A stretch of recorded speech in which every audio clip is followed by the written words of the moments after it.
After a hard night of partying with friends or working at Lawson's, university classes are a great time for catching up on sleep. The teacher is talking and talking. Yawn. The room is warm, the chair is not as good as a bed, but yawn, it's good enough and...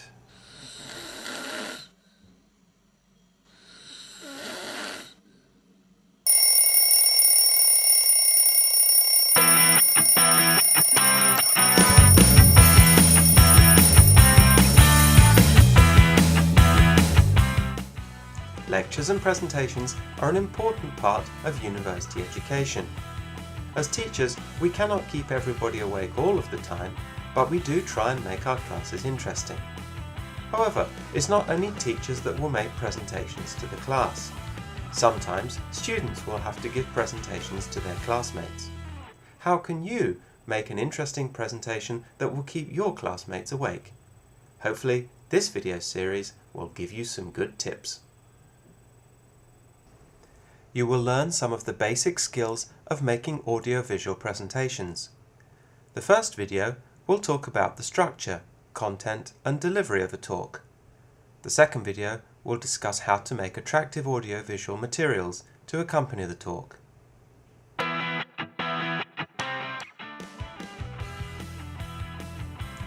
Let's start with structure. One common reason people fall asleep in lectures is that they cannot follow what the person is talking about. Help your audience by using a clear structure. Like any essay or academic paper, a presentation needs a title, introduction, argument, and conclusion. Let's look at each of these in turn. Let's start with the title. Your title should clearly tell the audience about the content of your talk. I could have called this video series Making Effective Audiovisual Presentations.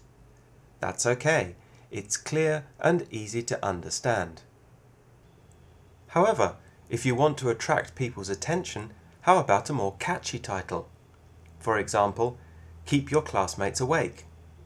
But if you do this, make sure you have a subtitle explaining clearly the content of your talk. For example, Keep Your Classmates Awake. Making effective audio-visual presentations. Next is the introduction. This tells the audience what to expect during the talk. Many people give a list of their key points. For example, today I will talk about this, then I will present my evidence. Finally, I will give my conclusions. This is fine, but sometimes a little boring. Why don't you try starting your presentation with a little story, anecdote or joke? This will get your audience's attention and make them interested, hopefully. Then you make the main argument of your presentation. Whatever your topic, decide clearly what you want to say and present evidence to back up your argument.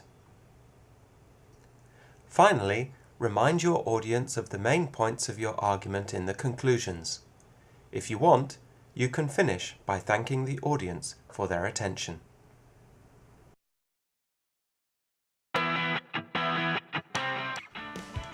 Let's move on to content. Once again, the important thing is to keep the content clear. You can do this in a number of ways. Focus on a few key points, use short sentences, give good examples, and don't get sidetracked. The first aspect of content is focus on key points. People listening to your talk cannot remember everything you say. In fact, they will forget a lot of what you say very quickly. Your aim is to help them remember the key points. There are many ways to do this. You can repeat them regularly or use emphasis, for example saying, "This is the key point of my lecture." But the best way is to have clear structure and organization in your arguments. Divide your argument into sections, make the point clearly, and then move on to the next section. As well as clear structure overall, clear sentence structure is also vital. It is best to use short, simple sentences. Let me give you an example of a long sentence. Sitting under cherry blossom trees, which bloom in spring, although the exact date depends on where you are in the country, and having a picnic or singing some karaoke is called hanami in Japan and is a popular pastime. Phew, what a long and confusing sentence. Let's try saying this in short, simple sentences. Cherry blossoms bloom in spring, although the exact date depends on where you are in the country. Sitting under cherry blossom trees is called hanami. Some people have a picnic or sing karaoke. Hanami is a popular pastime in Japan. That's better. Could you hear the difference? This example also illustrates my next point. If you want to make an important point, give an example. I used an example of a long sentence to show why short sentences are best in presentations. In general, people love to hear stories, anecdotes, or other explanations. But be careful, don't get sidetracked.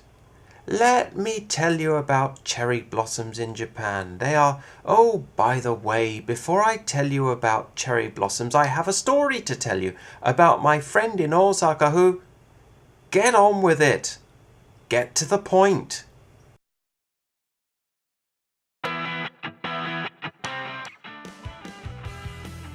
Lastly, on the delivery of your presentation, there are 4 points. Speak in a loud, clear voice. Look at the audience, practice your presentation in advance, and keep to the time limit. The first point needs a little explanation. Speak in a loud, clear voice. Make sure that everybody can hear you. Also, look at the audience. Especially when giving talks in English, eye contact is an important part of presentation etiquette. It is also good for increasing communication. In order to have the confidence to look at people in the audience, you must be confident of what you're going to say. To get this confidence, practice in advance. You can even practice in front of a mirror to practice eye contact too. Also, make sure that you have a brief practice just before your presentation in the room where you will talk. Check your audio-visual presentation is working. Check if the microphone is working. Check if people can hear and see you. It is embarrassing to keep your audience waiting as you try to set up your computer. The last point on delivery is to keep to the time limit. If you have 20 minutes to talk, sit down after 20 minutes. Make sure the presentation you have prepared is an appropriate length. Remember that if you are in a class or academic conference and speak for too long, you may be told to stop. So, to summarize, in discussing structure, content and delivery, I've highlighted 12 points. If you do all these things, your presentation will be clear and easy to understand. Hopefully, with good presentation skills, your audience should not fall asleep either. Next time, in video 2, let's look at how to make attractive audio-visual materials to accompany your talk.